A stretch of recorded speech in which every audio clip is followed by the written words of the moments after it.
Merci beaucoup. Alors, tout d'abord, un grand merci évidemment au Centre culturel suisse et particulièrement à toi, Olivier Kayser, qui nous reçoit avec toujours cette générosité et cette amitié dont tu fais preuve pour nous depuis des années.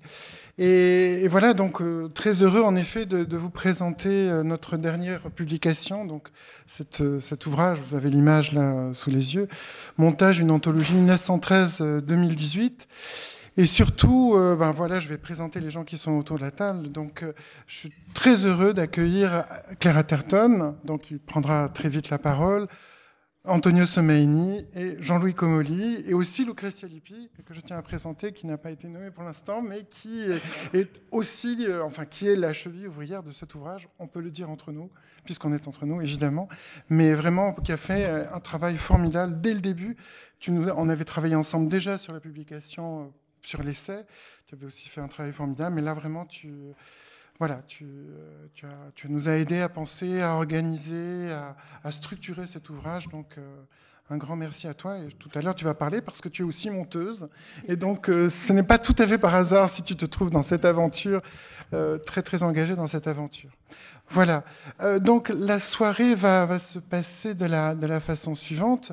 D'abord, on va présenter assez rapidement l'ouvrage avec Olivier Lucrezia et moi-même.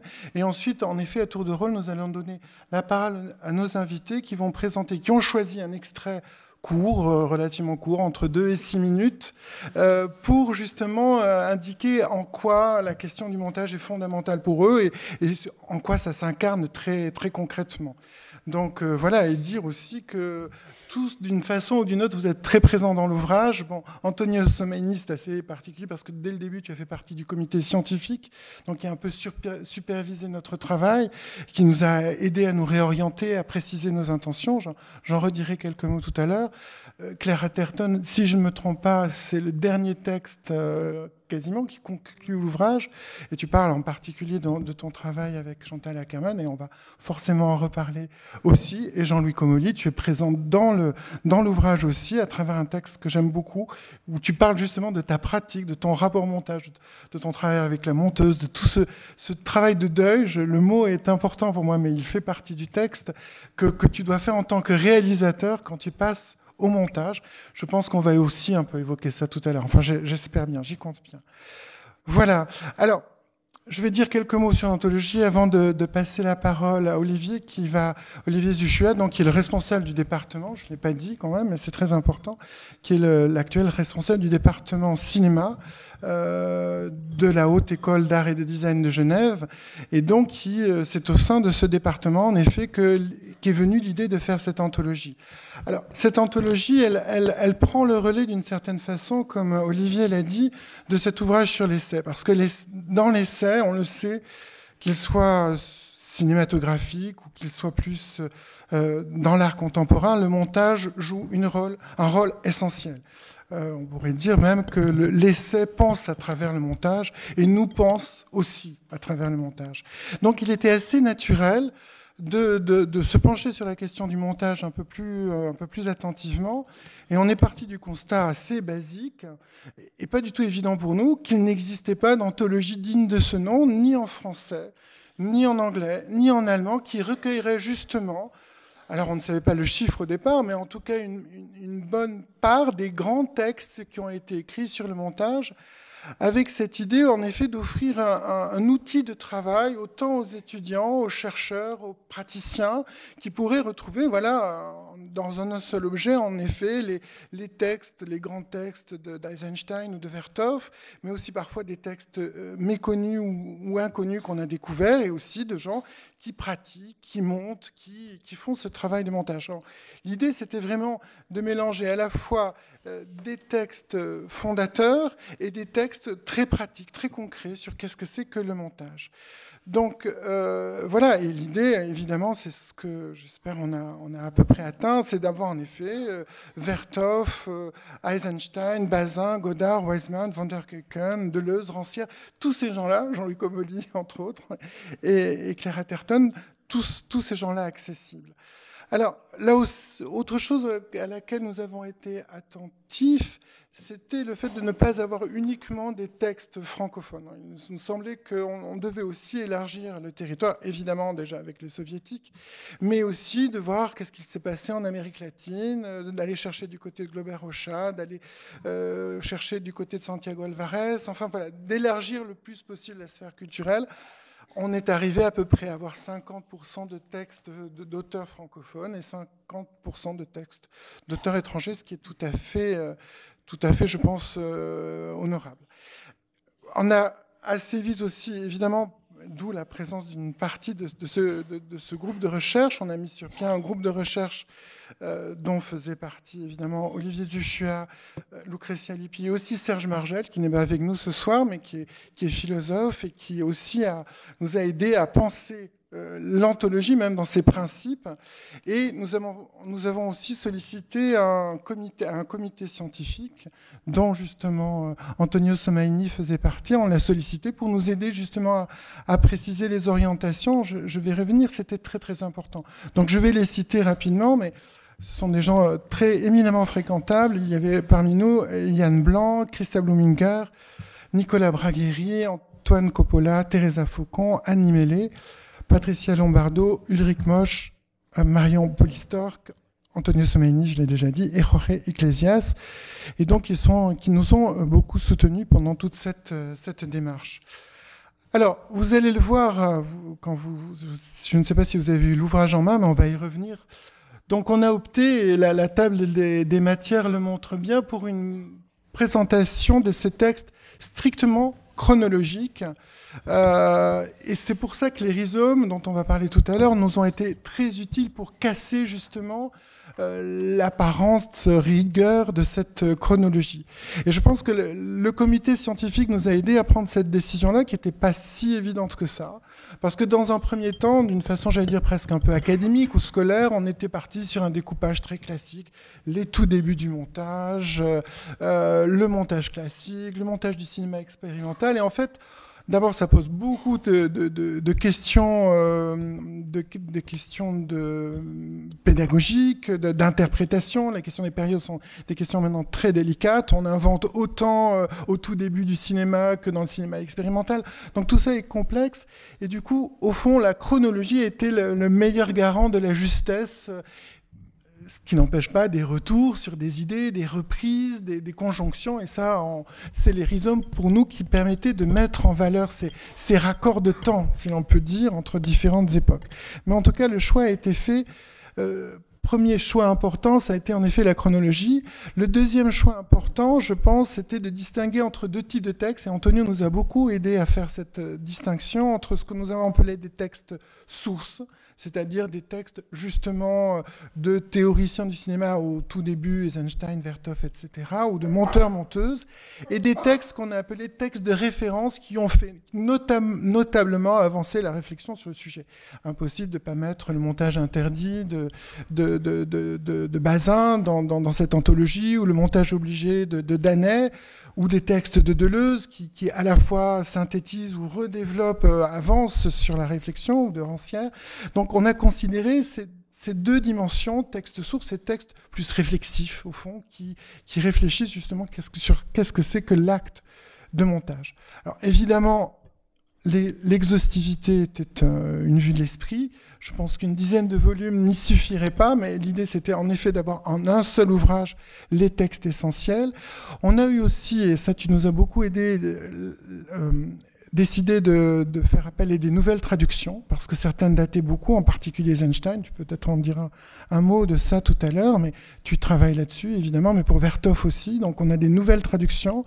C'est le cas, par exemple, aussi pour Péléchian. On a une nouvelle traduction du montage à distance, qui maintenant s'appelle montage distancié. Les traductrices ont défendu très fort cette proposition, ce qui fait que ça renouvelle quand même un tout petit peu la lecture de Péléchian. Et ça, c'est important important pour nous.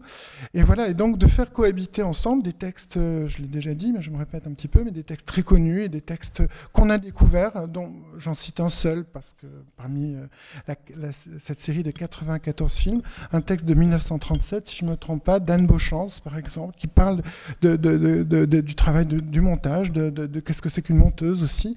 Et donc ça a été pour nous des surprises, et qui cohabitent avec, là aussi, comment dire, une cohabitation très différente au niveau des tailles. On est des textes très très longs. On est très content d'avoir republié ce long. Alors c'est pas vraiment un entretien, ce n'est pas vraiment une table ronde, mais ce grand texte entre Jacques Rivette, Jean Narboni et Sylvie Pierre, qui fait en 1969 une espèce de synthèse. Et pour nous, c'est un peu le moyen terme de notre ouvrage. C'est presque le pli du texte, si on est un peu deleuzien, parce que on voit cet effort à un certain moment de faire une grande réflexion sur ce qu'est le montage. Donc c'est le texte le plus long. Il y a des textes très très courts. Il y a des fragments, des fois d'entretien de la BBC pour Hitchcock, ou des fragments, je parlais tout à l'heure de Glaubert Rocha, c'est des fragments d'entretien, mais voilà, donc on a aussi une grande variété de types de textes, théoriques, entretiens, tables rondes ou témoignages, journaux. Il y a le journal de Wiseman qui parle au quotidien de son travail sur je ne vais pas citer les films, sur 2 ou 3 films sur lesquels il travaille en même temps. Et c'est tout à fait passionnant de voir, ça dialogue d'ailleurs très bien avec le texte de Jean-Louis, comment l'un essaye d'oublier le montage et le tournage, et l'autre, au contraire, garde précieusement le tournage en tête pour essayer de faire le plus correspondre son montage au tournage. Donc tout ça, c'est des discussions tout à fait passionnantes. Voilà, j'ai beaucoup trop parlé, évidemment, mais c'était bien de présenter l'intention de l'ouvrage. Donc maintenant, je laisse la parole à Olivier Zuchua, donc, qui est le grand ordonnateur de ces rhizomes qui nous sont quand même... j'allais dire coûter presque une année de travail, mais je pense que ça valait la peine. Alors, je te laisse la parole. Okay, merci Bertrand. Je ne sais pas si je parle assez proche. Donc, les idées qui sous-tendent en fait ce travail de rhizome dont je vais vous parler, c'est en fait le désir d'offrir des constructions graphiques, rhizomatiques, qui puissent donner en fait au lecteur des pistes, des réseaux de connexion possibles, des mises en lien, en fait, par-delà les balisages conventionnels et les classements traditionnels dont a pu parler Bertrand. On parle facilement de montage classique, de montage expérimental, d'école soviétique. L'idée était plutôt en fait de privilégier la vitalité de collections polymorphiques davantage que les puissances des classifications et de toutes les taxonomies systématiques qu'on aurait pu imaginer, qu'on s'est même essayé à faire sur cette anthologie et qui pour nous ont été à quelque part en fait un échec. Alors on le sait, quand on visite une installation, le spectateur est un marcheur et donc aussi un monteur de l'installation. Quand on regarde des films, le spectateur est toujours à quelque part, à un degré ou un autre, un monteur en fait du film, surtout dans certains films non narratifs, dislinéaires. Et donc pour cette anthologie, notre idée, ça a été de créer en fait un lecteur qui soit aussi un monteur. Et donc l'idée et notre travail, c'était quelle piste de montage est-ce qu'on pourrait donner, non pas une piste d'un seul montage, mais plutôt un faisceau de pistes. Et donc le pari, ça a été de se dire, eh bien, on va créer des réseaux rhizomatiques qui sont des réseaux de polyalliances conjonctives, on pourrait dire, et on va oser ainsi des détériorisations conceptuelles, c'est-à-dire relier en fait des concepts par-delà les âges, par-delà en fait les époques. Et on avait un peu tous en tête cette nouvelle de Borges, les jardins aux sentiers qui bifurquent. Et donc ici, ce qu'on propose, c'est des sentiers de lecture qui bifurquent et entre lesquels le lecteur en fait va sauter. Donc voilà ces rhizomes, et donc ce concept en fait de rhizome, on l'a emprunté en fait à Deleuze-Guattari, qui l'a très bien célébré en fait dans leur ouvrage. Donc bien sûr, on s'est tout de suite posé la question, qu'est-ce que c'est qu'un rhizome? Qu'est-ce que c'est qu'une mise en connexion en fait de choses? Ceci est donc le plan du métro de Tokyo, et vous voyez en fait que c'est d'une complexité. Alors c'est très connexe en effet, mais est-ce que c'est lisible? Est-ce que c'est quelque chose qui va être utilisable? On s'est tout de suite dit qu'il fallait dépasser en tous les cas un tel schéma. Ensuite, on s'est intéressé aux travaux de Manuel Lima, qui est un chercheur au MIT aux États-Unis et qui en fait travaille sur les représentations graphiques des mises en réseau issues du big data, donc de toutes les données numériques qu'on a. Ici, par exemple, c'est une œuvre d'art d'une artiste américaine qui est en fait au centre du réseau, là-bas. C'est le petit point du milieu. Et en fait, tout ceci représente les gens avec qui elle travaille. Donc, par exemple, elle va se mettre à travailler avec cette personne ici, qui elle-même est en réseau avec d'autres personnes qui travaillent, qui sont en réseau avec d'autres encore. Donc, c'est une notion de réseau et de rhizome et de connexité ont commencé en fait à nous intéresser. Puis, par exemple, d'autres exemples. Ceci est en fait tous les amis de quelqu'un qui s'appelle Anne Bolkeman en fait à Londres. Et donc, ils sont représentés sur la carte de Londres. Donc, vous avez à la fois une cartographie et une mise en réseau en fait des gens. On s'est dit tiens, mais des textes, des auteurs, il y a quelque chose à faire là derrière. Ensuite, ça c'est aussi une autre représentation rhizomatique d'un réseau de télécommunications mobiles. Donc tout ceci, en fait, du point de vue du graphisme, nous posait en fait des questions. Ici, par exemple, aussi des influences en fait des langues dans les traductions. Donc tout de suite, voilà, à la fois une forte présence graphique et des notions numériques, des notions spatiales de mise en réseau. Du coup, on a commencé en fait à explorer en fait nos textes et tout ça est passé par de nombreux tableaux. Donc vous voyez ici une suite de textes, Eisenstein, Vertov, Balázs, qu'on a classé en fait dans un groupe qui nous paraissait en fait intéressant, en l'occurrence puissance des hétérogènes. Et ça allait essayer de travailler sur le montage des hétérogènes. On en a extrait un certain nombre de mots-clés. Voilà, chaque en fait mot-clé qui vont devenir ensuite des mots rhizomatiques, sont en fait des concepts centrales de chaque texte. Par exemple, si on prend le texte d'Eisenstein, méthode de montage paru en 1929, on voit des concepts tels que montage harmonique, montage rythmique, montage tonal, montage intellectuel, qu'on a décidé en fait de garder comme en fait un mot rhizomatique. Donc ces expressions emblématiques, ces inventions terminologiques qui seraient spécifiques à chacun des textes. Donc on a fait une mise en tableau. Et puis ensuite, on commençait des périodes de dessin, parfois complètement chaotiques, où on se retrouvait devant en fait des tableaux avec un stylo vert, c'était les auteurs, un stylo noir, c'était en fait les concepts.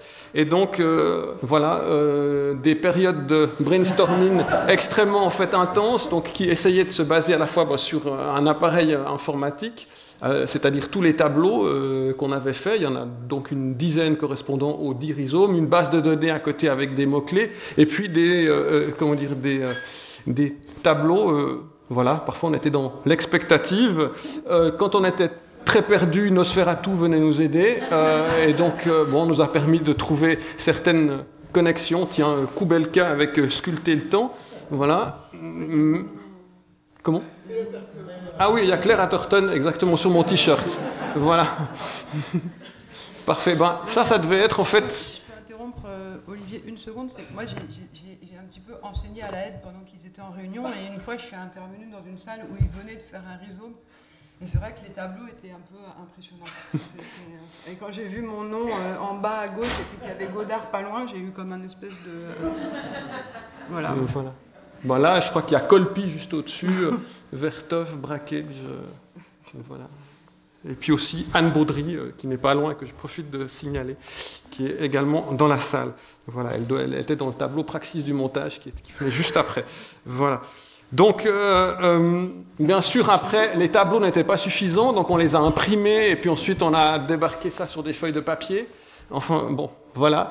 Donc, imaginez, voilà. Ça, c'est, par exemple, comment dire, le tableau, tiens, Praxis du montage. Ben voilà, Beauchamp, tiens, où est Anne Baudry? Comely, vous êtes là-haut. Bref, attendez. Ah si, Baudry, vous êtes... Voilà, Anne Baudry est là, en bas. Voilà, tout le monde est là. Claire Atherton est ici. Voilà, les gens sont là. Et donc... Quand on est arrivé là, on était quand même très très embêtés parce qu'on avait bien conscience que livrer ça dans un travail, comment dire, était vraiment très très problématique. Bon, il y en a qui étaient un petit peu plus clairs que d'autres, mais bon, enfin voilà. Donc il y avait besoin de 2 tableaux parce que si vous suivez la piste numéro 9 avec le numéro 9 qui est là-haut, c'était suivi dans le tableau suivant, le 9 était là-haut. Bref, donc tout ceci était vraiment un vrai bazar. Et donc est arrivée une magicienne, voilà, qui s'appelle Usuk Song qui est là-haut, Usuk, voilà. Et donc Usuk a réussi, comment dire, à mon avis quelque chose qui était très compliqué, c'était à la fois, comment dire, désentrelacer, comment dire, tous ces rhizomes et puis trouver quelque chose, mais je pense que, comment dire, son origine, comment dire, asiatique, il a fait quelque chose. Moi qui ai joué beaucoup au Go, et j'ai eu l'impression en fait de voir là-dedans aussi quelque chose du pavage du plomb, comme peut le faire en fait les joueurs de Go qui essayent de trouver une espèce d'harmonie. Et donc c'est ainsi qu'on est arrivé donc à ces rhizomes-là. Donc il y en a 10. Je vais peut-être juste vous les lire. Donc le premier, les prédicats du montage, qui était en fait celui-ci avec toutes les typologies de montage en fait différentes. Un deuxième rhizome, continuité et rupture entre deux plans, qui est en fait le rhizome qui essaye de regarder les rapports d'un plan en fait à un autre. Les temps du montage, rythme, flux, vitesse, hein, le temps étant quelque chose d'extrêmement important dans le montage. Ensuite un quatrième rhizome, de la plasticité à la composition. Ça c'est le rhizome dans lequel beaucoup de cinéastes expérimentaux en fait sont présents. Puis un rhizome puissance des hétérogènes, dont on a vu les prédessins avant, image et son, jonction et disjonction, donc c'est les rapports entre son et image, praxis du montage, ça c'est le rhizome des monteurs, voilà, de la complexité des rapports entre découpage, tournage et montage, puis règles et transgressions, et finalement sensation, tension et émotion. Donc 10 rhizomes qui sont présents à la fin de l'ouvrage. Si on prend par exemple puissance des hétérogènes, donc vous avez en fait tous les textes qui sont présents en fait dans le rhizome, et donc en fait le rhizome ensuite qui se relie. Alors bon, il convient de faire un peu, comment dire, attention. Si on prend par exemple le mot intervalle, on le retrouve en fait dans cette anthologie, dans un texte, de Vertov, dont on a indiqué la date 66, parce que c'est le moment où en fait il a paru, même si c'est un texte qui a été pensé et écrit bien plus tôt. Vous trouvez en fait ce même terme intervalle chez Péléchian, vous le trouvez chez Jean-Daniel Pollet, et également dans un texte de en fait Houmont. Donc c'est le même mot, mais qu'est-ce qui se cache derrière en fait le même mot? C'est bien là en fait le problème. Quelles sont les limites épistémologiques d'un tel en fait exercice où on dit ah ben tiens il y a le mot intervalle, ah ben tiens Péléchian, voilà, on met tout ça en fait en ligne.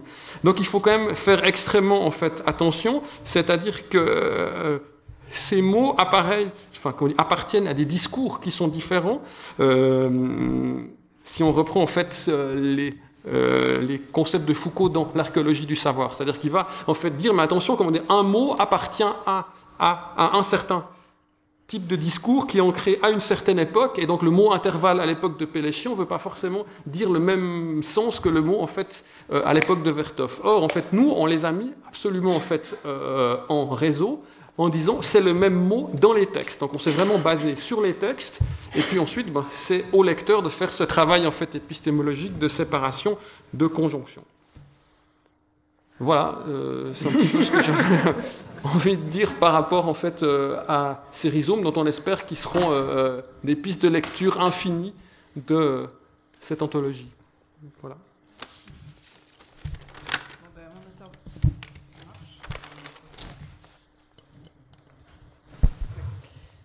Mon intervention va être beaucoup moins drôle, je pense. Je ne savais pas que tu avais préparé tous ces documents. C'est vrai que nos réunions étaient quand même ont atteint un degré de burlesque parfois assez élevé.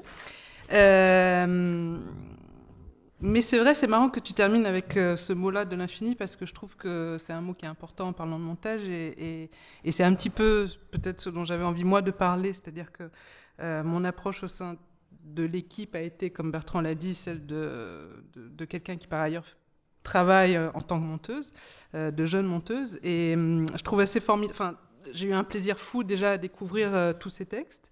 J'ai un plaisir égal à les présenter aujourd'hui, à pouvoir les faire lire à tout le monde. Et je trouve que c'est formidable d'avoir comme ça un ouvrage qui est, comme peut-être vous avez un peu commencé à le comprendre avec ce que disaient Bertrand et Olivier, qui est vraiment dans l'hétérogénéité totale, que ce soit pour la longueur des textes, pour les types de sujets qu'ils affrontent, pour l'approche des montages qu'ils présentent. Et c'est vraiment, je trouve, à travers tous ces textes, il y a une forme de complexité du montage qui apparaît, qui est très belle et qui est très importante à nos yeux.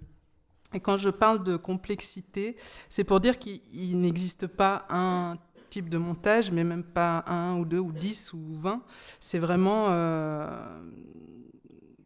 je dirais, un champ de pratiques qui sont singulières à chaque fois qu'elles s'activent. Voilà. Donc je trouve que l'anthologie, j'espère, présente à travers tous ces textes cette vision-là du montage qui était très importante pour nous. Et pour moi, en tout cas, en tant que jeune monteuse, c'était vraiment très stimulant de voir comment la pratique se racontait au fil du temps. Qu'est-ce qui changeait, de quelle manière on s'approchait à cet art-là au fil des décennies. Et si, dès le début, en fait, ce qui est intéressant, c'est de voir que dès le début, on essaie d'expliquer un petit peu qu'est-ce qu'est le montage, parce qu'on se rend compte assez vite que c'est une étape capitale de la fabrication du film. Mais tu citais le texte d'Anne Beauchamp, qui est très, très important, qui est un document très important. Il y a d'autres, il y a Jack Conrad, il y a d'autres auteurs qui s'attellent à expliquer ce qu'est le travail, mais ça reste très concret. C'est-à-dire, à un certain moment, on essaie d'expliquer pourquoi il faut couper, coller des morceaux de pellicule et juste mettre un peu de lumière sur ce personnage qui travaille un peu dans l'ombre. Après, voilà, il s'en accommode souvent très bien, le monteur, mais pour dire qu'est-ce que c'est. Et ce discours-là, au fil du temps, change un petit peu. Et je trouve que les textes le racontent bien. C'est-à-dire qu'il y a une progressive prise de conscience de ce rôle, de cette présence du monteur dans la salle de montage, que ce soit le monteur lui-même qui en parle ou que ce soit le réalisateur qui parle un petit peu à sa place. Et le langage, pour en parler, aussi change. C'est-à-dire que c'est un langage qui devient un peu moins technique, beaucoup plus sensible, beaucoup plus singulier, beaucoup plus personnel, qui met en avant une forme de sensibilité très ouverte, une forme d'intuition.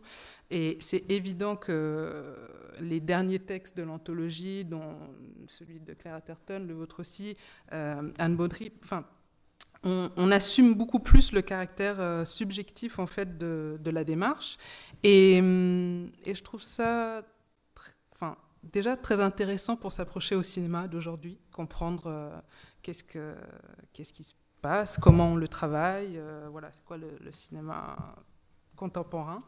Et aussi, c'est intéressant parce que ça redonne au montage et ce rôle cette liberté de création qui, dans le fond, a toujours été le sien, mais qui est de plus en plus assumée. C'est la liberté, en fait, du geste créateur. C'est-à-dire qu'à un certain moment, on s'est rendu compte, enfin, en tout cas, les textes ont commencé à assumer le fait que, certes, il y a le montage qui agit sur le film, mais il y a aussi le monteur qui agit sur le montage. Donc, cette figure m'a particulièrement intéressée, peut-être parce que, évidemment, ça me concerne, et je trouve que c'est assez beau de voir ce fil qui se tisse, et surtout, ça donne la possibilité de raconter une histoire du cinéma. Alors c'est vrai qu'on s'est beaucoup dit on s'est beaucoup questionné sur le fait que nos textes formaient des trous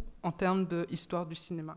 Il n'y a pas tous les courants du cinéma qui sont représentés à travers ces textes. Parfois, on s'est posé vraiment beaucoup la question, est-ce qu'il faut mettre des études universitaires, est-ce qu'il faut mettre des études qui vont étudier des types de montage, des expérimentations de montage qui se sont faites, mais en fait, il n'y a pas de texte des réalisateurs eux-mêmes qui en parlent ou des monteurs eux-mêmes. Mais par contre, là où je trouve que ça ne crée pas de trou, c'est justement dans cette idée, dans cette complexité que tous ces textes, tous différents les uns des autres, amènent l'idée qu'ils donnent en fait de ce métier, que justement moi je définirais infini. Je trouve que le mot est assez juste. Et en cela, dans tout ce qu'il a d'infini, je pense que c'est une anthologie qui pourra intéresser tout le monde, comme tu le disais Bertrand, non seulement parce que c'est une anthologie de textes. Il y a un aspect que je voulais souligner peut-être par rapport à la forme d'anthologie. Serge n'est pas là, le 4e membre de notre équipe, il en aurait beaucoup parlé. Il y a eu quand même une attention particulière aussi aux bibliographies. Donc on a essayé de les faire les plus pointues et justes possibles. C'est un outil pour le chercheur, sans doute. C'est un outil aussi pour les cinéastes et pour les monteurs professionnels qui, j'espère, pourront y trouver des formules intéressantes, parce que je trouve que c'est très beau de pouvoir lire un siècle plus tard des textes qui utilisaient des phrases de Baudelaire pour définir de manière parfaite l'art du montage, ou qui parlent du montage dans le cinéma muet. Et c'est très intéressant en fait d'y revenir, qui définissent le monteur comme un musicien du silence. Enfin, il y a des formules, je pense que n'importe qui pourra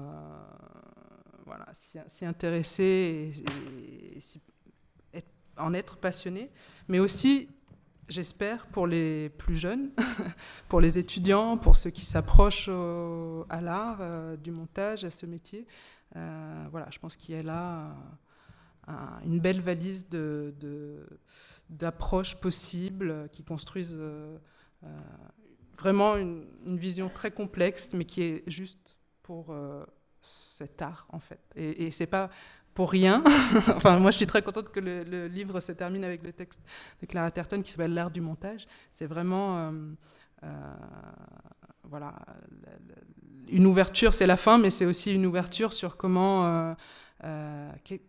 qu'est-ce que c'est aujourd'hui pour nous le montage. Et voilà, je me répète, mais je pense qu'on peut y lire en filigrane dans cet ensemble de textes une conscience de plus en plus forte du rôle de création du montage. Et voilà, c'est tout ce que je voulais dire en fait. Alors on va faire ce petit tour de table avec ces propositions. Claire, tu vas ouvrir le bal, si je puis dire, la danse des images. Donc. Merci Bertrand. Oui, alors en fait c'est moi qui ouvre, mais c'est purement alphabétique. Pardon. Et je voulais d'abord dire que je suis très très très très heureuse et émue qu'il y ait un texte que j'ai écrit dans ce magnifique ouvrage, et que je suis très émue aussi que ce magnifique ouvrage existe, parce que c'est vrai qu'on parle peu du montage, ou en tout cas pas comme ça. C'est pas vrai qu'on en parle peu, mais on n'en parle pas comme ça. En fait, je trouve que ce livre en lui-même est un montage, finalement. Et du coup, il l'ouvre. Parce que qu'est-ce que fait un montage ? Pour moi, un montage réussi, c'est un montage justement qui ouvre et qui nous met en mouvement, qui nous met en cause, qui nous met en face d'une image, en fait. Et je trouve que là, ce livre-là nous met en face du montage. Il nous met en face de la question du montage et la question de la responsabilité du montage aussi. Alors justement, j'avais un petit peu envie de parler de la responsabilité, peut-être, parce que je trouve que c'est une période peut-être où il faut en parler, et aussi de la musique, bizarrement. Quel est le rapport ?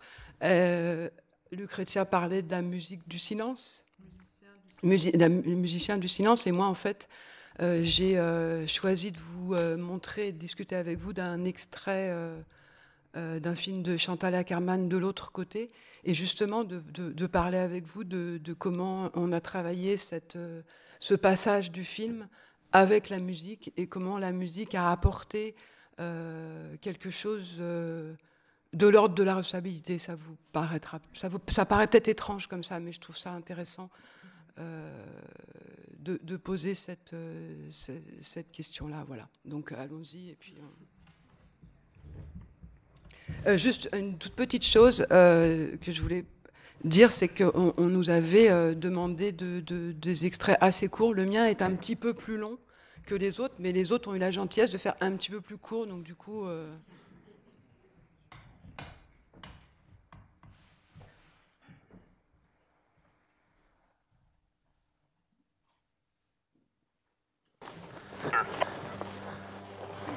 Before he got fighting, waiting at the flight area. Copy. 106, you're going to walk right in. Okay, sounds good. A little bit more than north.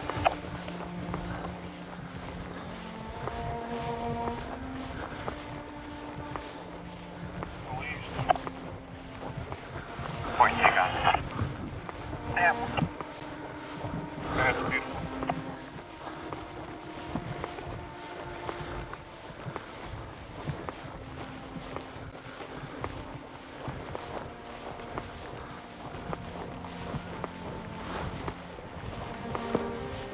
North. Right about in there. A bit more east.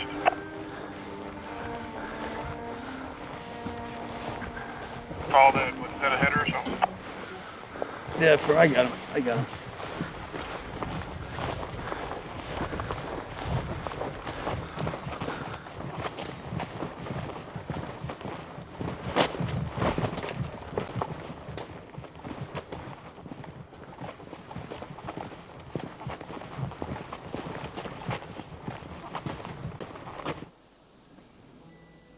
You think that the 11th of September bomb will change a lot in America?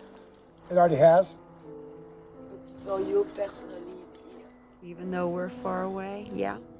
It's brought our families a little bit more closer together, caring that tomorrow may never come, because you never know what can happen, you know. We've taken a lot for granted in this world, and I think it's make it realize that, hey, life is short. They got away with it once. They could do it again, okay? We wasn't prepared for it. We didn't think anything had ever happened here. So yeah, I do believe something could happen. So you have to be on guard with everything. You do. Because a lot of those people, they came to Cochise College and were studying the aviation. And they were at Fort Huachuca, right up here. So, you know, they were here and we didn't even know it. You don't know what they got. You have no idea what they got out there yet, okay? So it's just something you gotta be. And it scares me also with the Mexican people coming in as fast as they're coming in. They can do the same thing because there's so many of them. They can take over and do a lot of damage here, you know. One of our biggest fears, actually, with Mexico people coming in, and I know there hasn't been very many cases, but the disease, more than anything else, okay? Smallpox and stuff like this, which hasn't, but who's to say it won't? You see what I mean? You know? And there's not enough vaccine for everybody, you know, and it's like a friend and I were talking about, you know, the first things that will be given is to our kids, our grandkids, and all the young people, you know, like Wes and I, we've lived, I mean, I'd like to have it too, but priority is the young ones, not us older ones that have lived our life. You know, it's kind of hard when you stop and think about it. I don't want to die, but of the two evils, my kids will live. I've had a great life. Yeah. Actually, anybody that comes on my property because it is posted, they are trespassers. They are trespassers. They have no right to be in it. I can have them arrested and things like that. If they do come at me, the law says that I have to use the same force that they have. But there's different circumstances that you can get away with if you have to shoot somebody. It depends. If he's got a knife or he's got a stick or he's got, you know, especially with a woman. A woman has more rights than I do, okay? My wife does, has more rights than I do because she is a woman, okay? And she has to protect herself too. I am supposed to be able to protect myself with whatever comes along, okay, with it. I don't consider myself handicapped, but at the same time, with what I do have, I have to watch what I do too, okay? And you know, if they came at me, I wouldn't hesitate to use a gun. I really wouldn't, seriously. I am protecting my life and my family, you know. But there's a fine line there. There really is, seriously, you gotta watch it. But the property is posted, even with the illegal. It doesn't have to be in Spanish. I live in America, it doesn't have to be in Spanish. If it says no trespassing, it means no trespassing.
Voilà, donc en fait, oui, quand Bertrand m'a demandé de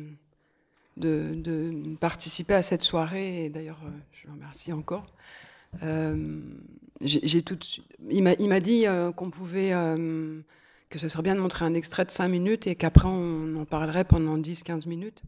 Et tout de suite, je me suis dit, mais comment parler de montage avec un extrait de 5 minutes? Parce que pour moi, il y a le rapport à la durée et au rythme, c'est le rythme et la narration, dans ma pratique du montage, sont complètement liés. Donc du coup, je me suis dit, un tout petit temps et parler de montage, comment faire? Et puis immédiatement, c'est cet extrait qui m'est venu, mais déjà, j'étais encore au téléphone avec Bertrand, et je me suis dit, là, il y a quelque chose qui nous met en face du montage d'une autre façon que par la durée. Et en même temps, ça parle de rythme, et en même temps, ça nous questionne par rapport à, comme je disais tout à l'heure, à la responsabilité, à notre responsabilité, mais en lien avec la beauté. Je vais essayer d'être un petit peu plus claire. Quand on a voulu monter cette séquence, surtout la séquence des ranchers, je veux plutôt parler de celle-là, qui discute de l'utilisation de l'arme et de la peur de l'autre, etc. Ils sont absolument... ils ont quelque chose de terrifiant. Et en même temps, quand on essayait de le monter, on avait l'impression de les diaboliser. Et si on les diabolisait, on se frottait les mains et on se disait, eux, ils sont méchants, mais nous, on est gentils. Je schématise, mais... Et à un moment donné, il fallait trouver quelque chose qui les re-rende humains, qui nous permettent de les regarder, qui nous permettent peut-être même d'être émus par eux. Et ça, on l'a trouvé avec ce Chopin. Pour moi, cette séquence du Chopin dans De l'autre côté, elle est fondamentale. C'est du montage, et en plus, ça me plaisait de parler de ça, parce que je n'ai pas du tout parlé dans le texte que j'ai écrit de la musique. Et moi, je monte beaucoup avec le son. Pour moi, je me guide énormément en montage. Et donc, je trouvais ça beau de vous parler de quelque chose dont je n'ai pas parlé dans le texte, et puis d'en discuter, éventuellement d'ouvrir avec vous cette discussion sur aujourd'hui, peut-être aussi montage et responsabilité, parce que je disais, oui, un montage, pour moi, réussi, c'est un montage qui ouvre et qui nous fait réfléchir, qui nous fait nous lever, qui nous fait peut-être nous mettre en mouvement, qui nous fait dire non, peut-être. Et j'aime qu'on donne la voix à des formes de films qui ne sont pas des formes de films didactiques, qui ne sont pas des formes de films autoritaires, qui sont juste des formes de films qui nous font travailler. Olivier disait que le spectateur remontait, oui, de la même façon qu'un lecteur réécrit le livre en le lisant, mais enfin, en tout cas, de nous faire réfléchir, parce que je me dis que c'est peut-être la seule chose qu'on peut continuer à faire ou recommencer à faire. Enfin, voilà. Du coup, Jean-Louis, j'ai envie de t'entendre, parce que toi, c'est une question qui t'a beaucoup travaillé, filmer Mélanie. Alors, on n'est pas tout à fait dans cette configuration-là, mais tu vas redonner du temps à l'humanité, redonner de l'humanité à travers le temps, à travers le rythme, à travers la musique, retrouver un équilibre, au fond. Hein. C'est une belle question, je crois. Qu'est-ce que tu en penses? Une question. Est-ce que ça... Oui, je m'entends mal, mais vous m'entendez? Oui. Oui, non, là, si tu veux, ce qui me frappe, c'est que il y a véritablement un endroit et un envers dans le montage. Parce que là, on est dans une sorte d'endroit, pas local, mais temporel, où les choses se déroulent à leur vitesse propre, sans accélération aucune, sans segmentation. C'est presque toujours des plans fixes qui durent. Donc, on est dans un rapport au temps qui est un rapport à la fois d'attente et, bon, je ne dis pas de contemplation, mais enfin, disons, on n'est pas bousculé par ce qui se passe dans l'image, donc on peut d'autant mieux écouter ce que l'autre filmé dit. Alors, le danger est évident. Filmer l'ennemi, c'est le filmer comme un ennemi. Alors, c'est ça le risque. Il faudrait filmer l'ennemi pas comme un ennemi. Et donc, malheureusement, je dirais toute la doxa contemporaine tend à cerner l'ennemi comme ennemi. Voilà. Et donc, tout plan devient un plan agressif, d'une certaine façon, ou un plan défensif. Et donc il y a ce côté qui me trouble beaucoup dans l'usage actuel de l'ennemi, si j'ose dire. Bon, l'ennemi est désigné et pratiquement étiqueté une fois pour toutes. Et du coup, comment faire un plan, comment faire une scène dans laquelle quelque chose se sauve quand même d'une proximité de l'ennemi. L'ennemi et nous sommes les mêmes, d'une certaine façon. Et je pense que le cinéma permet ça. Voilà, ça fait partie du travail du cinéma. Le cinéma, me semble-t-il, en filmant l'ennemi, l'humanise. Le simple fait de filmer, c'est de faire entrer dans un cadre. Donc, dans ce cadre, il n'est pas tout à fait le même que sans cadre. Donc, le cadre est à la fois contraignant et en même temps fabrique une forme, bien sûr, et en même temps permet au temps de se compter d'une autre manière. Et donc, comment dire, enfin, c'est l'histoire... je ne sais pas si elle est dans l'anthologie, je n'ai pas tout relu. Entre parenthèses, anthologie magnifique, excusez-moi.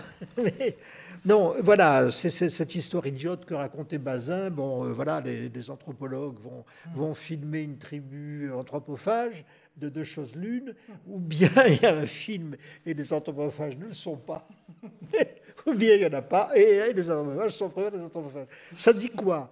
En clair, bon, c'est une blague, bien sûr, mais ça dit quelque chose. Ça dit que entrer dans un film, quand l'autre entre dans un film, il n'est plus tout à fait autre. Voilà, quelque chose se passe qui le familiarise ou nous familiarise, et l'étranger devient familier. Voilà. Le cinéma fabrique ça, constamment. Le sauvage devient apprivoisé. Voilà, que ce soit un militant politique ou que ce soit quelqu'un qui passe dans la rue. Voilà, filmer le corps, c'est le donner à reconnaître au spectateur. Il y a quelque chose comme une reconnaissance immédiate, une familiarité immédiate. Je reconnais le corps filmé comme étant un corps humain. Alors, a fortiori, s'il parle. Évidemment, là, je rentre en communication, c'est le cas de le dire, avec un être parlant comme moi. Voilà. Donc, cette relation de proximité ou d'identité est très forte. Et justement, ce qui m'inquiète, c'est qu'on puisse la casser, la détourner, la réorienter pour en faire une arme contre le corps filmé de l'autre. Voilà. Ça, c'est très inquiétant parce que ça veut dire que plus, comme on le sent d'ailleurs dans cette séquence, plus rien ne sera normal. Voilà, tout autre sera suspect. Il n'y aura plus jamais rien qu'on puisse accepter. Voilà, l'accueil, la notion d'accueil sur laquelle Derrida a beaucoup assisté, qui me paraît absolument aujourd'hui, dans les circonstances présentes, essentielles, je dirais dans le film que vous avez monté, le film de Chantal, on comprend qu'il n'y a plus d'accueil. L'accueil, c'est fini. C'était autrefois, c'était avant, mais c'est plus maintenant. Voilà. Donc, cette fonction civilisatrice, pour utiliser un mot qui n'est pas de mon ressort habituel, mais qui dit ça quand même, du cinéma, c'est quelque chose de très important. Et ça passe évidemment par la recomposition d'un espace-temps dans lequel le spectateur puisse, à un moment ou à un autre, s'orienter. Donc il faut qu'il y ait du familier qui réapparaisse à l'intérieur, si j'ose dire, de l'étrangeté. Voilà. Et alors, le montage est précisément, je disais, endroit-envers, parce qu'il joue les deux cartes. Voilà. Et évidemment, on a tous vu des films où le montage perd le spectateur, enfin, le conduit à se perdre. Il n'y a plus de repères, on ne sait plus où on est, on ne sait plus qui est qui, etc. Et puis on voit bien aussi qu'il y a d'autres manières de filmer où quelque chose se remet en place de l'altérité qui nous concerne. Voilà. Alors bon, je trouve que ce film, qui par ailleurs est un très beau film, mais pose ces questions-là. Et l'extrait que vous avez choisi le dit clairement. Ce qui est intéressant, c'est que la durée, du coup, se fait accueil, même si on ne partage pas les convictions de l'autre. C'est lui laisser une place, quand même. Il y a un principe d'égalité, je trouve, qui est donné par le temps aussi. La durée du plan. Oui, mais là, je retrouve, si tu veux, cette sorte d'ambivalence qui fait que la durée peut aussi massacrer, littéralement, le corps filmé, l'autre filmé. Bon, il y a une émission en France célèbre qui s'appelle Striptease, où ceux qui sont filmés sont détruits, littéralement. Aussi par la durée. C'est un plan séquence, c'est destructeur, paradoxalement.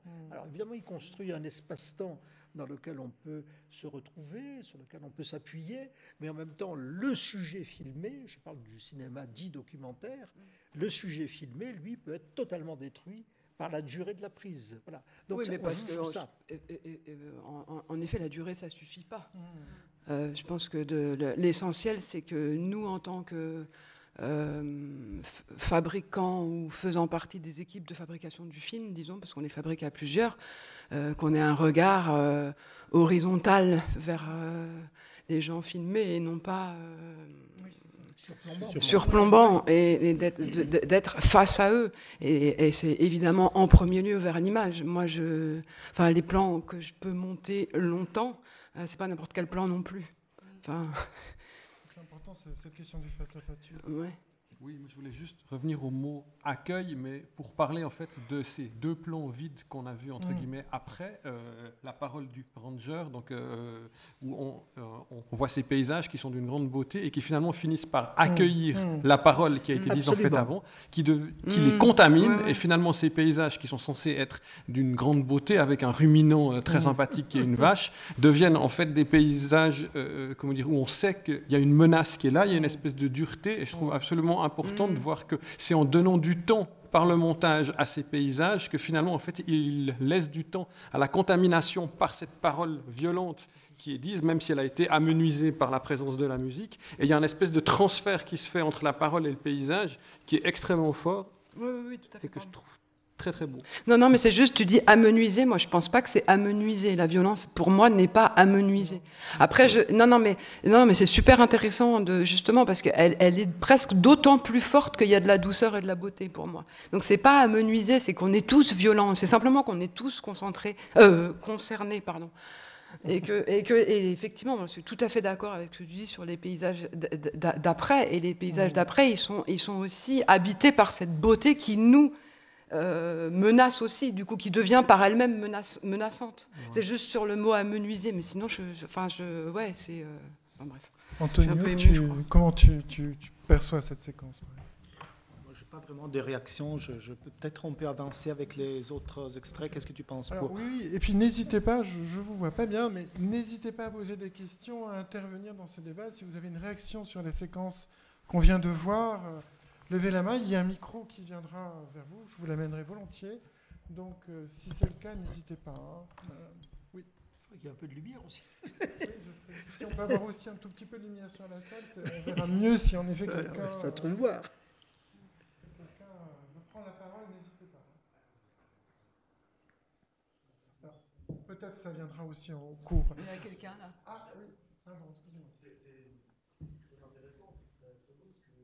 Ah, il faut un micro, là, oui.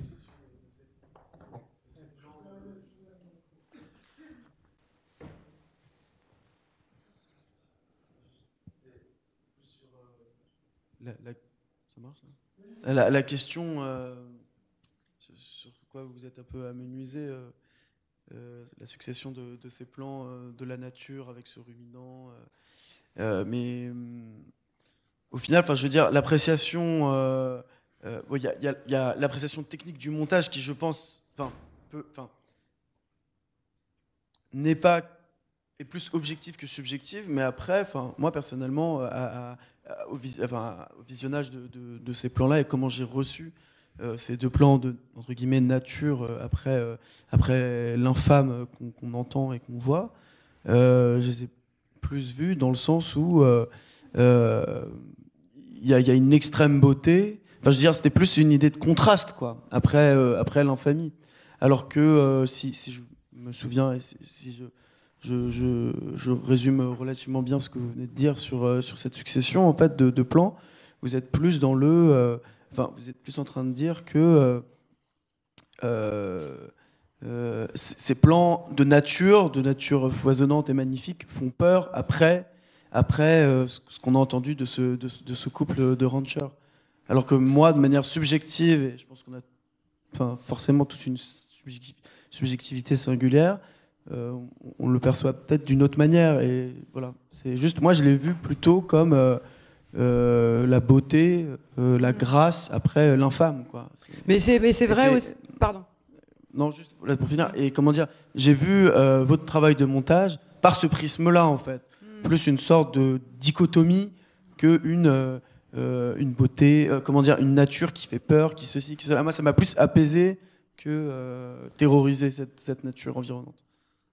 Mais c'est vrai aussi, hein, moi j'ai réagi par rapport à la contamination de la nature, aussi en réaction à ce que Olivier a dit. Moi, mais je ne suis pas du tout en désaccord qu'il y a cette beauté, elle est là. Justement, je pense que c'est... il y a une contradiction, mais ce n'est pas une contradiction temporelle de voilà, on a montré l'infamie et maintenant on montre la beauté. C'est comme si la juxtaposition nous pose la question de est-ce que c'est possible d'avoir l'un sans l'autre et est-ce qu'on n'est pas tous un peu des deux, quoi. C'est plutôt ça. Mais après, il n'y a pas une façon de lire le film, et en plus, on n'a pas vu le film, on a vu juste un petit bout. Et franchement, vraiment, je suis très heureuse que vous réagissiez comme ça, parce que je ne veux surtout pas dire qu'il n'y a qu'une seule façon d'avoir vécu cet extrait. Et d'ailleurs, moi, je pourrais le voir une fois en trouvant la nature magnifique et apaisante, et la fois d'après en la trouvant un petit peu inquiétante. Donc, il n'y a pas une lecture, vraiment. Et c'est justement pour ça, parce qu'il n'y a pas qu'une seule lecture, et parce que, parce que le cinéma, et c'est pour ça que j'ai appelé mon texte l'art du montage, parce que le cinéma est un art, et qu'on l'oublie parfois, pas nous, mais d'autres, et que du coup on pense que le cinéma est simplement un appareil à délivrer des messages ou à raconter des histoires figées. Et je voudrais pas me perdre, mais justement oui, donc du coup le cinéma est un art, donc un art, en fait, comment on pourrait définir l'art? C'est quelque chose qui touche nos sens à la fois auditifs, les yeux, enfin tous nos sens, et même le corps entier. Enfin, moi, quand je regarde des images en montage, je réagis avec le corps, des fois presque comme un chien qui attend son os, ou enfin, on sent que c'est physique. D'ailleurs, en ce moment, je suis en dérochage, je suis épuisée. Non, c'est vrai. Hein, bon, bref. Donc tout ça pour dire que comme ça parle à nos sens et à notre intellect, évidemment, parce que tout ça est lié. Du coup, on n'est pas tous dans la même façon de le recevoir, et du coup, ça le rend vivant, et du coup, ça nous met en mouvement. C'est un peu Voilà, c'est un peu, du coup, ça me permet d'aller un petit peu plus loin, votre question, enfin votre remarque dans ce que je voulais dire, Jean-Louis. Moi, je voudrais insister sur un aspect qui me paraît vraiment essentiel dans ces quelques plans qui suivent les déclarations du personnage, c'est la durée. Bon, alors, un plan fixe qui dure, ça veut dire quoi? Ça veut dire à toi, spectateur, d'imaginer. Moi, c'est comme ça que je le reçois. C'est une invite aux spectateurs pour qu'ils se mettent à rêver, entre guillemets, c'est-à-dire à imaginer des choses, à se souvenir de ce qui s'est passé, à le plaquer sur ce qu'il voit là, bref, à fabriquer une sorte de montage à lui qui est dans le film sans être dans le film. Voilà. Et je trouve cette liberté de la durée donne une liberté, le plan fixe donne une liberté, contradictoirement. Et donc, le spectateur est prié à ce moment-là de s'emparer un peu du film. Et c'est en s'emparant du film que, du coup, on peut retrouver une trace d'humanité dans ceux qui ont parlé et qui ont été filmés. Voilà. C'est un peu le principe de Sud aussi. Hein, je parle de l'effet de contamination d'un plan sur l'autre qui nous fait habiter. Et au cours du film, comme tu le disais, on peut voir les plans différemment, les réinterpréter, mais même au cours du film, on peut en effet voir tel plan plutôt pour sa beauté, et une autre fois, le plan comme hanté par toute la violence qui a précédé, qui a été décrite, qui a été formulée.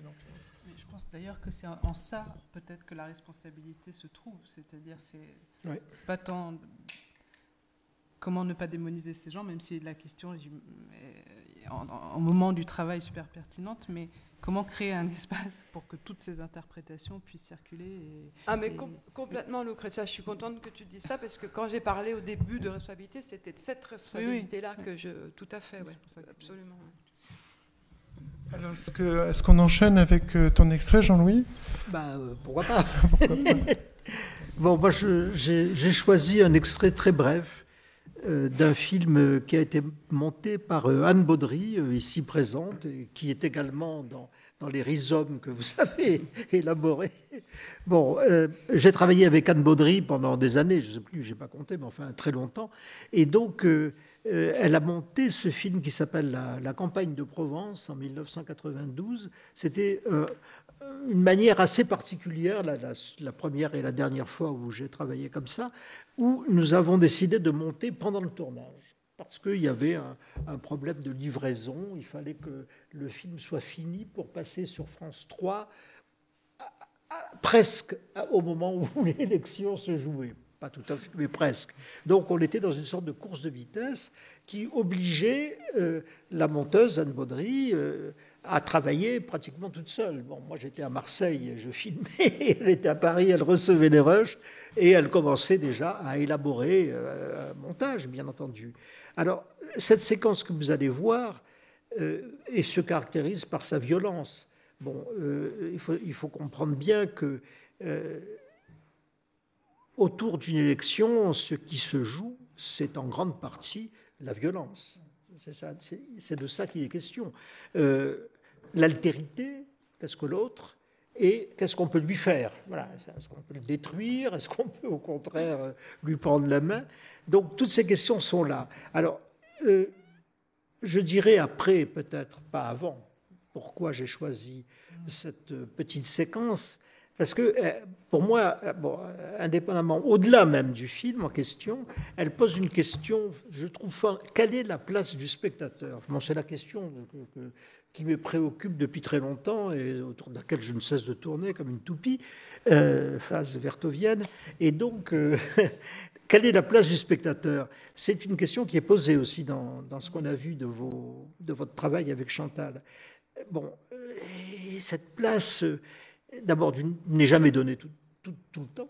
C'est une place mobile qui se transforme. Et la question de la responsabilité ne se pose, selon moi, que par rapport au spectateur. Voilà. C'est le spectateur qui est l'objet de notre responsabilité ou de notre irresponsabilité. Et donc, penser le spectateur, penser la place qui lui est faite par le film, qu'elle soit étroite ou qu'elle soit large. Dans le cas du film Chantal, cette place est assez large. Eh bien, c'est penser précisément le cinéma. Voilà. Moi, je crois que fondamentalement, le cinéma est lié à l'être parlant. Alors, même le cinéma muet était lié à l'être parlant, parce que je vous rappelle que sur les plateaux de tournage, on parlait.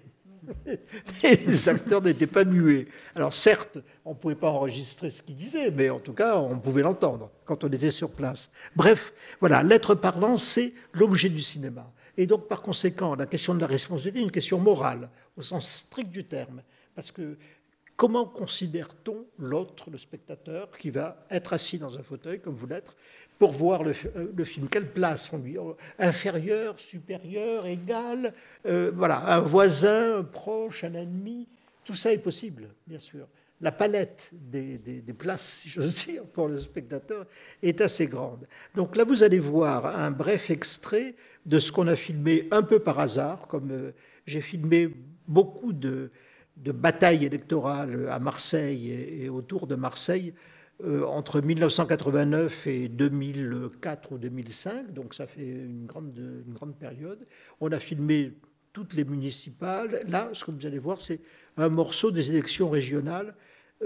On l'a peut-être oublié, mais pour ces élections-là, Jean-Marie Le Pen et le Front National, qui était encore le Front National, avaient décidé de prendre d'assaut la région de Marseille, la ville de Marseille et sa région. Voilà. Donc, on a suivi, du coup, les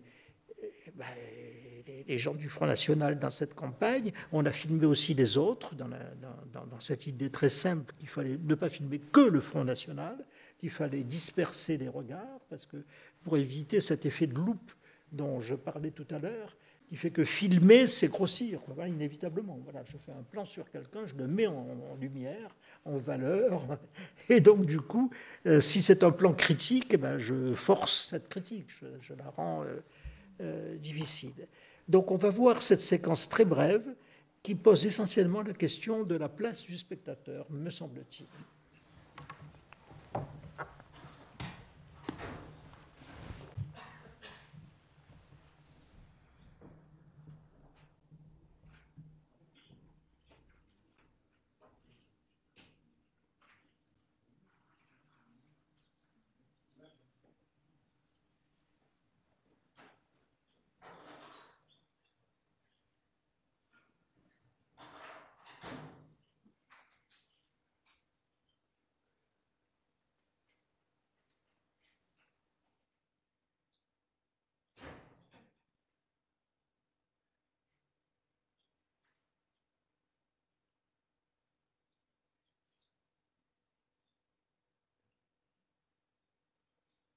Giscard d'Estaing propose de substituer le droit du sang au droit du sol. Je crois que Giscard a fait des déclarations de bon sens. Et vous savez, le terme invasion, rappelez-vous cet été, quand nous avons vu arriver en Italie, en provenance d'Albanie, ces grappes humaines, ces gens qui étaient pendus au filet des bateaux qui arrivaient, ça donnait quand même cette impression. Il y a donc un problème à régler. Eh bien, si la France est soumise à une invasion, il faut y résister et la contrebattre. Certes, aujourd'hui, l'invasion que nous avons à combattre n'est pas une invasion guerrière. C'est d'ailleurs pourquoi nous ne la combattrons pas comme Charles Martel en son temps, mais nous entendons y résister avec la même détermination.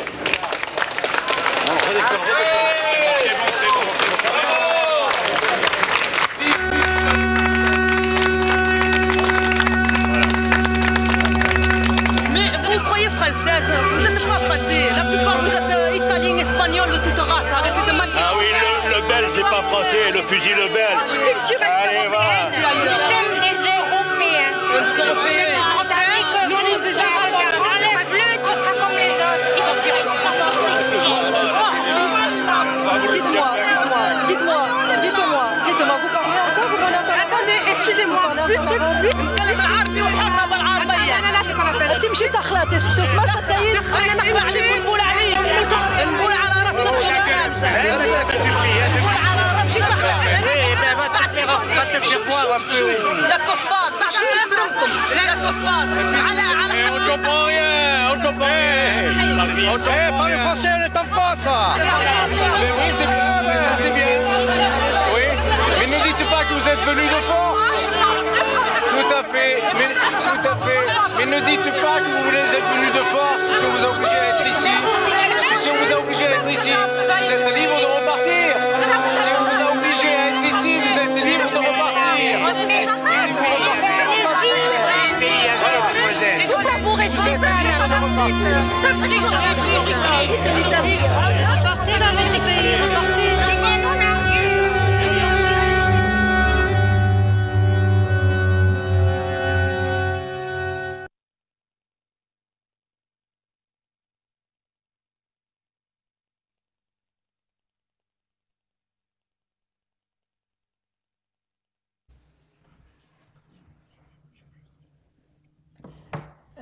Bien, donc voilà. Alors, à partir de cette brève séquence montée par Anne Baudry, à qui, évidemment, je rends grâce et hommage, à partir de cette brève séquence, on peut essayer de penser qu'est-ce que c'est que le plan qui manque. Voilà. Là, il est clair que la façon dont ce plan a été filmé et la façon qui le contredit en partie dont il a été monté font que manque le contre-champ. Le contre-champ n'est pas là.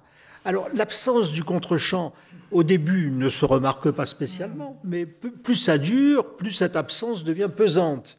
Et justement, l'opération de montage, c'est de rendre cette absence pesante. Pourquoi ? Parce que qui y a en face de ces gens qui haïssent la jeune arabe qui passait par là, eh bien, il y a nous, c'est le spectateur qui est en face. Et voilà, nous sommes en face de ceux qui crient. Et il n'y a rien entre nous. Il n'y a pas, l'objet de leur haine, qui est visible, hein, la haine, l'objet de leur haine n'est pas montré, n'est pas figuré. Alors, on peut l'imaginer, bien entendu, mais surtout, on peut imaginer que c'est à nous que ça s'adresse. Voilà. Alors, bon, pour moi, là, il y a une opération, enfin, bon, sans traîner sur la question, je dirais c'est une opération politique. C'est un montage politique. Pourquoi ? Parce qu'il tend à mettre en cause la place du spectateur. C'est-à-dire qu'il ne s'agit pas de monter des images qui vont ensuite se défiler sur un écran. Il s'agit de s'intéresser, de s'adresser, de mettre en cause, d'impliquer le spectateur. Dans une situation de violence pareille, il est évident que le témoin est convoqué, bien sûr, mais le spectateur aussi. Or, pour moi, c'est ce qui caractérise la puissance nouvelle du cinéma, c'est qu'il fabrique un spectateur qui va être responsable, qui va être impliqué ou non, contre qui le film va se faire. J'avais écrit il y a très longtemps un papier qui s'appelait « Haine du spectateur ». Et c'était un papier sur Fritz Lang. Et je continue de penser que les films de Fritz Lang sont des films contre les spectateurs.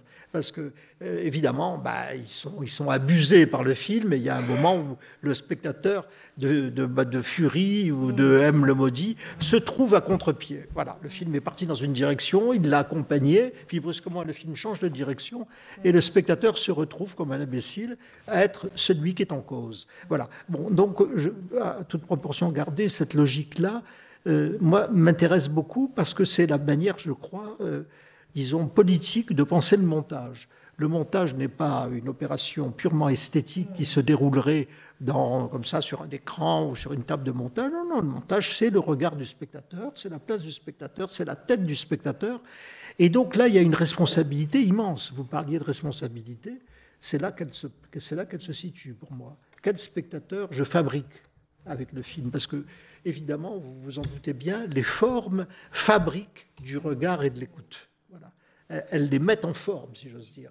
Voilà, ce qu'on appelle la conformation, c'est ce qui est montré et ce qui est donné à entendre conforme la manière de voir et d'entendre du spectateur. Le spectateur est le sujet de cette conformation. Voilà. Et c'est pourquoi on voit l'effet que, par exemple, la manière de filmer beaucoup de choses à la télévision produit. Elle produit des spectateurs, je dirais, aigris, mécontents, qui veulent se venger. Voilà, le ressentiment. Le ressentiment est une des productions de la mise en forme des montages et des tournages à la télévision. Voilà. Donc là, il s'agit pour moi de saisir ce moment précis où le contre-champ manque et c'est le spectateur qui arrive. Merci Jean-Louis pour cette très belle démonstration. Tu veux rebondir, Olivier? Oui, je voulais juste dire quelque chose. Il y a un deuxième effet que je trouve très fort en fait dans cette séquence, c'est le fait de ne pas avoir coupé, de ne pas avoir monté entre guillemets cette série anaphorique de répétitions. Pourquoi vous restez, pourquoi vous restez, pourquoi vous restez, qui est presque un montage rythmique pour reprendre la notion d'Eisenstein à l'intérieur du plan.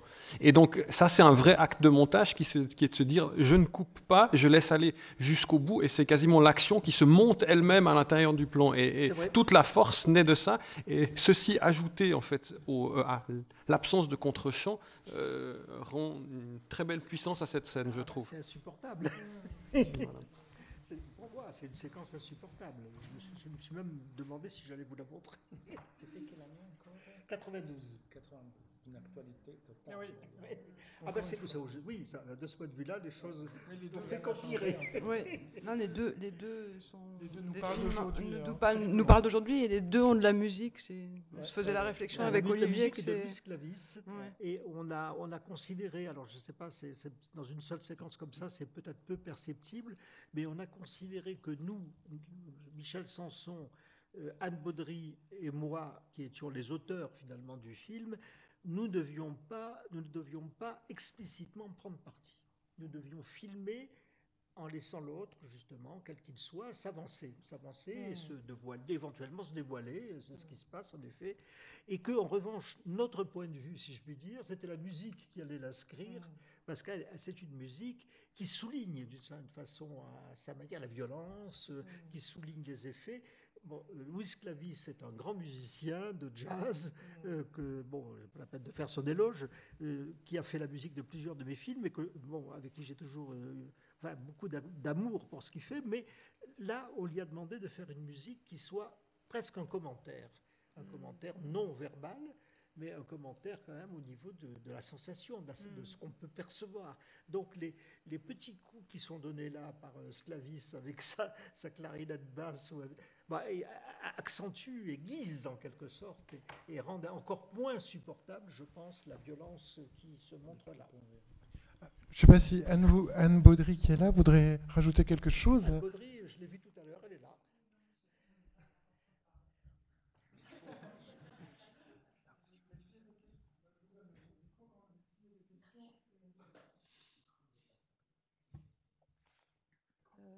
je ne sais pas trop quoi dire, sinon que effectivement, dès que tu Alors, as parlé, dès plus que tu as dit je vais montrer une séquence violente dans la campagne de Provence, j'ai immédiatement su que c'était cette séquence-là.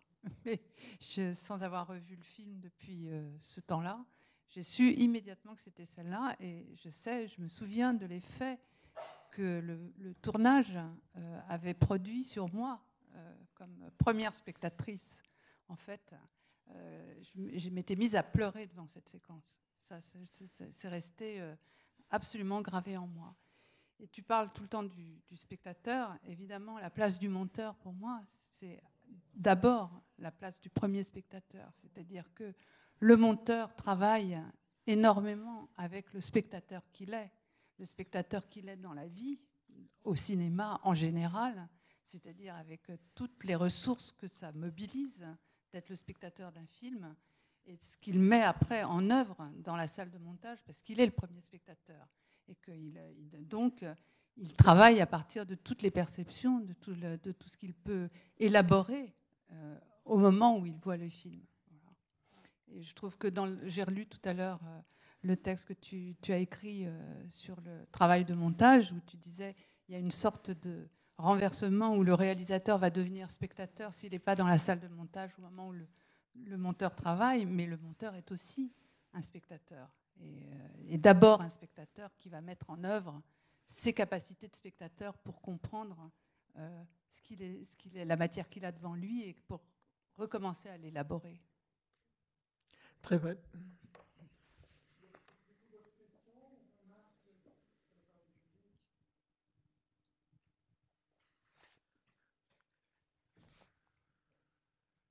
Je peux éventuellement préciser quelque chose. Voilà. J'ai travaillé récemment sur les films de mon ami décédé il y a peu, qui s'appelle André S. Labarthe. Et dans un de ses films, il cite, c'est un film sur Bataille, sur l'écrivain donc Georges Bataille, il cite longuement un petit texte que Bataille a écrit avant-guerre qui s'appelle Madame Edwarda, qui est un texte très violent, très court mais très violent, et où il est question de la nudité de Madame Edwarda, et une nudité exceptionnelle, c'est-à-dire qu'elle montre presque ses entrailles. Voilà, il y a quelque chose de très difficile à accepter. Et donc, Labarthe a voulu mettre en scène ce moment-là. Bon, pourquoi pas? Ça me paraît impossible, mais enfin, on peut essayer. Donc, il a filmé un plan fixe de voyeurs. Et là, c'est un plan d'une violence fixe, hein, il n'y a aucune intervention, rien, un plan fixe, et on voit 4 ou 5 voyeurs qui ouvrent des yeux et qui, d'une certaine façon, je ne dirais pas jouissent, mais enfin, il y a quelque chose de cet ordre-là. Ils avalent leur salive, ils sont en train de déguster, si j'ose dire, la scène. Quelle scène! Il a filmé aussi le contre-champ. C'est un striptease à Pigalle. Bon. Et puis, même pas au montage, dès le retour du tournage, il a dit à sa monteuse, Nadia Lanza, il lui a dit non, il n'y aura pas de contre-champ. Et donc, on a seulement le chant. Et bien, ce plan, évidemment, est infiniment plus puissant que s'il y avait un contre-champ. Donc, comprenons bien ce que je veux dire par là. C'est que le contre-champ, attendu d'une manière ou d'une autre par le spectateur, quand il ne vient pas, c'est un véritable effet d'écriture. C'est quelque chose d'une violence extrême. Ce contre-champ n'est pas là. Et alors, donc ça met en place un thème qui a beaucoup à voir avec le montage, a beaucoup à voir avec l'organisation des images dans un film, le thème de la frustration. Est-ce qu'on met tout en place? Est-ce qu'on déplie l'éventail complètement? Ou au contraire, est-ce qu'on cache une partie des choses pour frustrer, d'une certaine manière, ce que nous, on appelle de manière grandiloquente, après Lacan, la pulsion scopique, c'est-à-dire le désir de tout voir du spectateur, le spectateur conçu comme une sorte d'être avide de voir, qui voudrait tout voir. Bon, non. Le montage lui dit non, tu ne verras pas tout. Bon, je trouve ce geste fondateur, ce geste créateur au sens propre du terme. Monter, c'est ne pas montrer. Voilà, ne pas montrer. Pas toujours montrer. Pas tout. Antonio. Oui. Donc, tout d'abord, un grand merci à Bertrand, Lucrezia, Olivier et Serge pour m'avoir impliqué dans ce travail en tant que membre du comité scientifique avec des collègues et des amis comme Teresa Faucon, comme Christa Blumlinger, Patrizia Lombardo et autres. C'était vraiment un plaisir et je pense que le résultat est vraiment remarquable. C'est l'exemple vraiment classique d'un livre de longue durée, un livre qui va rester longtemps et qui va être important du côté de la recherche, de l'enseignement, de la pratique. Alors, l'extrait que j'ai choisi, c'est un extrait très connu, c'est la dite séquence des dieux, du film Octobre d'Eisenstein de 1927-28. Et c'est un extrait que j'ai choisi parce qu'il me permettra de dire quelque chose sur une question dont on a beaucoup parlé lors des réunions du comité scientifique, c'est-à-dire où faut-il tracer le périmètre des théories du montage. Faut-il rester à l'intérieur des textes qui concernent le montage cinématographique ou faut-il prendre en considération des extensions de ce terme et de cette opération qui vont au-delà du cinéma? Et il y a une période, la période des années 20 et 30, où cette question du périmètre de la question du montage se pose de manière emblématique, parce que c'est une période dans laquelle on commence à utiliser ce terme pour faire référence à des différentes opérations d'agencement d'images et de textes qui produisent des formes de savoir ayant à voir avec le domaine, par exemple, de l'histoire culturelle des images, comme chez Aby Warburg, ou encore de la question de l'histoire culturelle et matérielle de la société française, comme c'est le cas de Walter Benjamin dans le projet sur les passages de Paris, ou encore dans le domaine de la critique de la culture, notamment de la culture allemande des années 30, comme c'est le cas chez Ernst Bloch dans son livre de 1935, Héritage de notre temps. Donc les années 20 et 30 comme moment où l'on prend l'idée de montage et le montage cinématographique comme point de référence pour développer une idée d'agencement d'images et de textes qui peut produire du savoir dans les domaines de l'histoire, de la critique de la culture, de l'histoire des images, etc.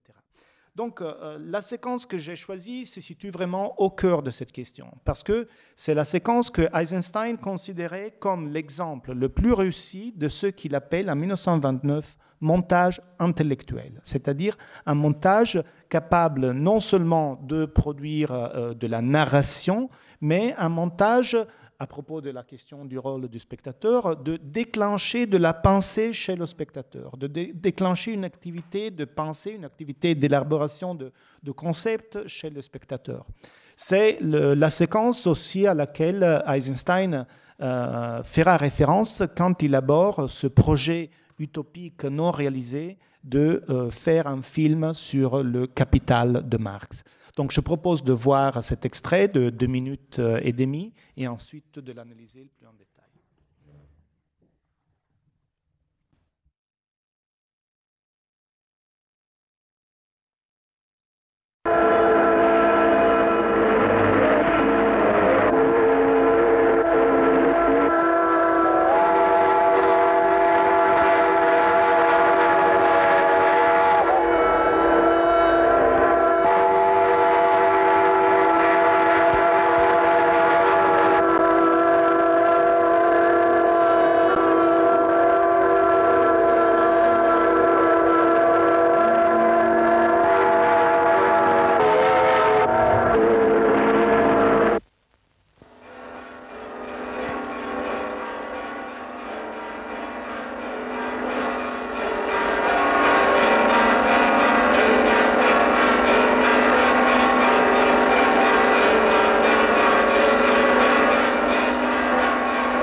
Je m'excuse parce que j'avais demandé de présenter l'extrait sans son. Là, c'est une bande son ajoutée beaucoup plus tard.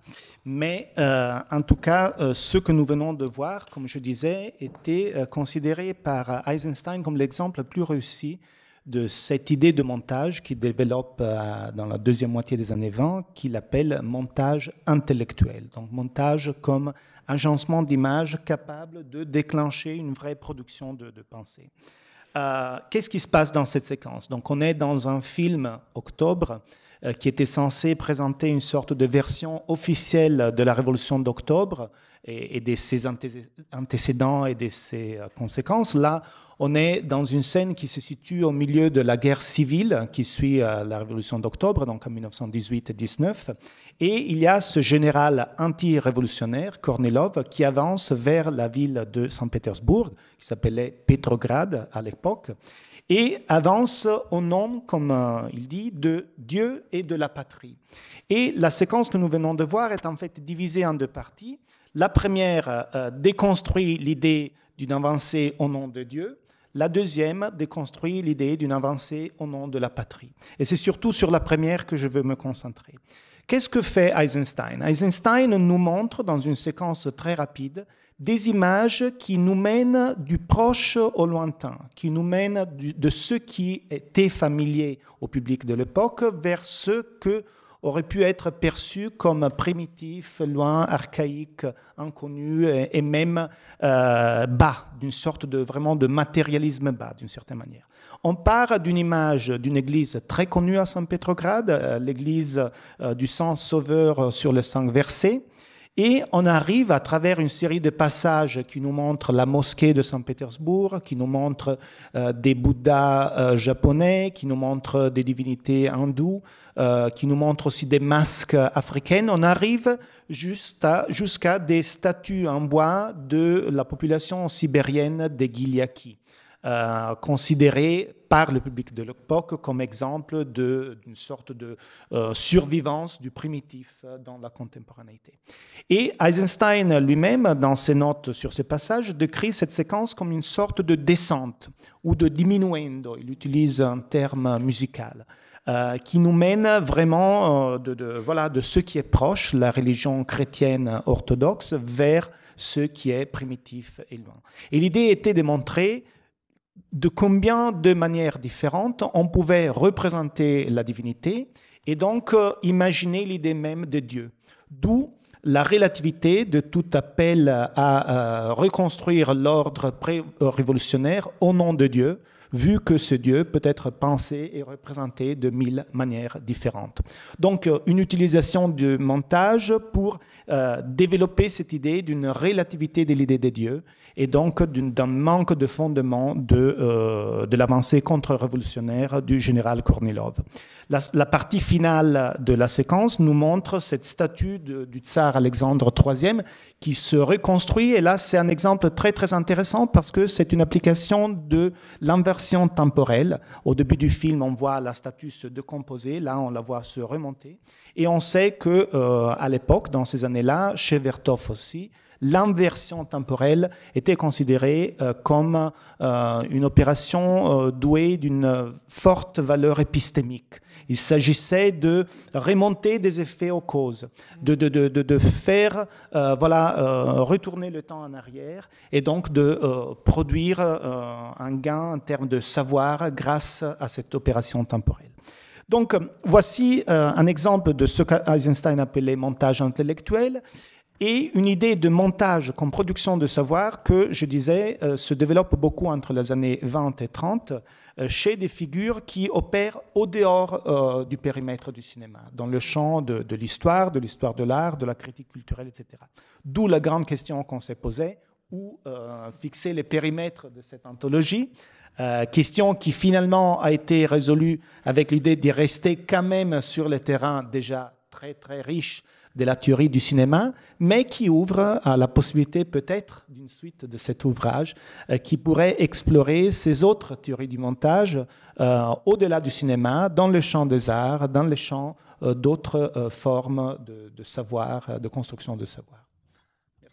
Merci beaucoup, Antonio. C'est vrai que enfin, je ne vais pas en parler plus que ça, mais c'est notre prochain donc, projet de recherche que tu viens de souligner, qui ne prendra pas forcément la forme d'une anthologie, mais dont on doit justement encore inventer la forme, mais avec cette idée centrale, j'en dis juste un mot, parce que ça me paraît évident, que de fait, le montage est devenu l'un des langages des arts au XXe siècle et jusqu'à aujourd'hui. C'est-à-dire il y a quand même une révolution cinéma. Hein.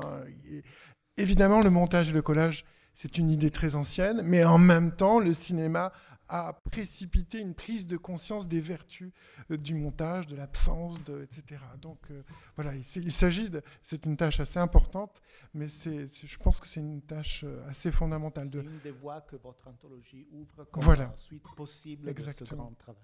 Exactement. Alors, je ne sais pas si vous voulez revenir sur ce qui a été présenté maintenant. Moi, ce qui me frappe dans cette séquence, qu'on a tous vu déjà nombre de fois à l'intérieur du film, c'est que si on la détache du film, elle change un petit peu de couleur, de sens. Parce que d'une certaine manière, il faut votre discours, Antonio, pour nous convaincre que c'est une séquence critique. J'en suis pas persuadé. Dans le montage, on peut dire c'est une célébration, c'est un exposé de l'ensemble des possibilités d'incarnation d'un principe divin dans des figures que l'homme a fabriquées. Voilà. Bon. Et rien ne nous dit, dans cette partie-là où on décline un peu les différentes statuts de divinité, rien ne nous dit qu'il s'agit de critiquer, il s'agit d'explorer, presque, de déplier le concept de divinité en diverses formes. Donc ce qui m'intéresse là, pourquoi je dis ça, c'est parce qu'il y a toujours une certaine ambiguïté, voilà, toujours une certaine ambivalence. Ce qui est montré n'est pas complètement fixé. Ce qui est montré vacille un peu. Et le spectateur va le faire pencher d'un côté ou d'un autre, ou d'aucun côté peut-être, mais il me semble que c'est ça qui caractérise le cinéma. C'est ça qui me paraît important dans le cinéma, c'est qu'il est ductile. Il n'impose pas radicalement quelque chose de fini. Vous parliez tout à l'heure d'un montage comme système ouvert, suite de formes ouvertes. Oui, bien sûr, le cinéma tout entier peut être défini comme ça, une ouverture dans laquelle rien n'est parfaitement stable. Voilà. Bon. Alors maintenant, si on se demande pourquoi, on peut trouver des réponses purement techniques, pas des réponses idéologiques. Pourquoi ? Parce que le temps passe, tout simplement. Entre le photogramme numéro 1 et le photogramme numéro 355, il s'est passé 1 minute et demie ou 2 minutes, et le temps qui passe, c'est l'ambivalence, c'est l'ambiguïté, c'est la transformation, c'est la métamorphose. Le passage du temps est toujours lié à une modification du sens. Voilà. Et c'est ce que le cinéma nous permet d'appréhender. On le savait déjà avant, bien entendu, mais on ne le voyait pas, on ne le ressentait pas. Avec le cinéma, on le ressent. Voilà. Et c'est là où le montage qui fait alterner des plans brefs ou des plans plus longs, qui joue sur la temporalité des plans, des choses montrées, et joue vraiment sur le temps et du coup travaille avec cette idée de la transformation, de l'effacement, de la perte qui est constitutive du fonctionnement du cinéma. N'oublions pas qu'au cinéma, une image en efface une autre. Voilà. C'est comme ça que ça marche. Ce qui est sur l'écran disparaît sans qu'on s'en aperçoive et est remplacé par une autre image. Il fut un temps où, dans une sorte de délire, je me disais, mais au fond, une suite de photogrammes, c'est déjà du montage.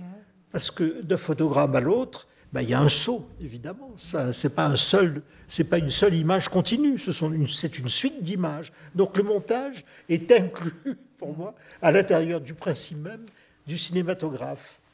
Je vais rebondir, en fait, au livre tout entier. Parce que ce que dit Jean-Louis et ce qu'on dit tous un petit peu ce soir, pour moi, c'est assez fondamental, en ce sens où on parle beaucoup de la place du spectateur, du travail à faire qu'on a tous devant un film, et de cette ouverture et du temps qui transforme et de toutes ces belles choses. Et moi, concrètement, quand je me retrouve devant des jeunes monteurs ou des étudiants monteurs, souvent, je suis surprise par la façon dont ils sont tétanisés par une injonction de signification claire, de linéarité du récit. Ils ont peur, les jeunes monteurs. Ils ont peur. Moi, j'ai vu ça souvent. C'est pour ça que j'aime beaucoup intervenir à l'aide, parce qu'on les pousse justement, on pousse en tout cas les gens. La section de montage s'ouvre juste, mais justement, on pousse les jeunes à prendre des risques, à aller jusqu'au bout, peut-être à se tromper et à comprendre. Et ça fait du bien, parce que souvent, quand on me demande d'aider des montages, ou d'intervenir, ou d'aider des jeunes monteurs, je trouve que ce qui les bloque le plus, c'est la peur. Et si on ne me comprenait pas? Ben oui, mais en même temps, c'est le risque aussi de laisser le film ouvert, de le laisser bouger, de l'offrir aux spectateurs et d'en faire quelque chose. C'est pour ça que je dis que je rebondis sur le livre tout entier, c'est parce que je pense que ça va être, comme disait Antonio et vous tous, que ça va être un outil extrêmement précieux pour les jeunes monteurs d'essayer de comprendre ce que c'est que le montage, et que c'est ni ça, c'est plein de choses, et que la beauté, elle est liée au sens, que l'ouverture, elle est liée au questionnement, que la pensée, elle est liée à la fois elle vient du montage intellectuel, mais elle peut venir aussi des montages interdits ou du montage qu'on pourrait appeler sensible. Enfin, que tout ça circule, quoi. Et voilà, j'espère que cette anthologie va aider les jeunes monteurs à avoir moins peur et à sauter dans les films. Parce que déjà, les réalisateurs, ils ont forcément un petit peu peur, parce qu'il y a beaucoup d'argent en jeu, parce que c'est tellement dur de faire un film, parce qu'ils ont peur de ne pas être compris, parce qu'ils ont peur que personne n'aille voir leur film. Alors si les monteurs ont peur aussi, alors où est-ce qu'on va, quoi? Et je pense que les monteurs doivent aider les réalisateurs à aller jusqu'au bout, et pas à leur dire « attention, on ne va pas te comprendre ». Alors, moi j'aimerais juste rajouter et rebondir sur ce que vient de dire Claire. Le dernier montage que j'ai fait pour en fait Arte, c'était il y a 6 ans, je crois. Une directrice des programmes d'Arte m'a dit « Monsieur Zuchua, vous êtes le monteur de ce film, cloutez-moi ce labyrinthe ». Alors, j'ai dit « Attendez, là, il va falloir que vous traduisez un petit peu. Labyrinthe, je pense que c'est un concept quand même intéressant pour un montage, parce que ça veut dire que c'est un film en fait ouvert. Et clouter, qu'est-ce que ça veut dire ?» Et elle dit « Ah ben écoutez, pensez au passage clouté, c'est-à-dire que vous devez dire en fait au spectateur où est-ce qu'il faut aller, et n'oubliez pas, comment dire, il y a une promesse de ce film, c'est le contrat qui a été signé et le dossier qui a été déposé, donc le film doit être, si vous voulez, à la hauteur de la promesse, donc dessinez-nous le passage clouté qui va nous amener à la promesse du film. Donc il me semble que c'est exactement l'envers de ce que tu dis, on nous proposait donc de faire en fait un film fermé. Voilà. Et donc la peur dont tu peux parler chez les monteurs, parfois on sait d'où elle peut venir. Mais je ne dis pas que je ne sais pas d'où elle vient. Hein. Je dis juste que heureusement qu'il y a des endroits où on peut la combattre. Oui. Et on peut. Vas-y. Oui. Non, au contraire. Non, mais jeune monteuse.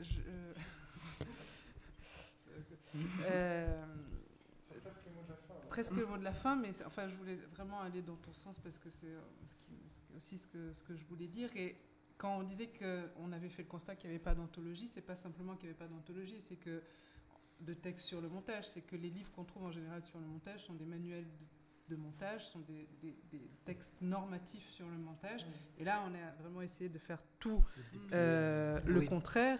Et aussi un peu ce qui me touche ce soir par rapport aux extraits, c'est que si le caractère qui va dans le sens de la responsabilité, qui va dans le sens de faire face au monde, enfin pour moi, le montage, il a vraiment cette responsabilité-là, et c'est toujours la rencontre d'une personnalité d'un monteur avec un réalisateur, alors parfois ils coïncident, mais bon, avec des images, mais aussi avec des époques.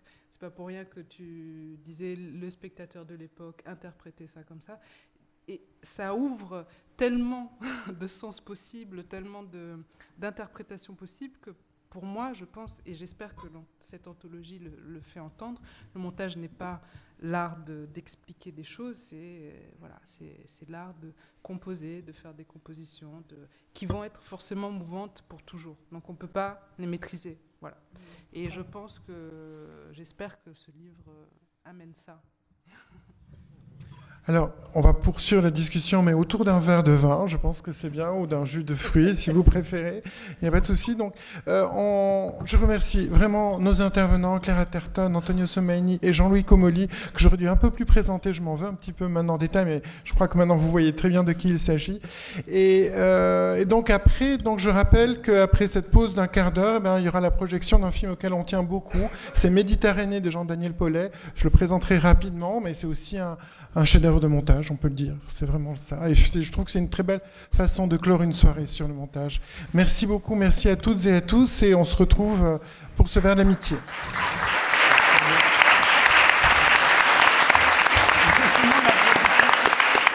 Qui applaudit qui ?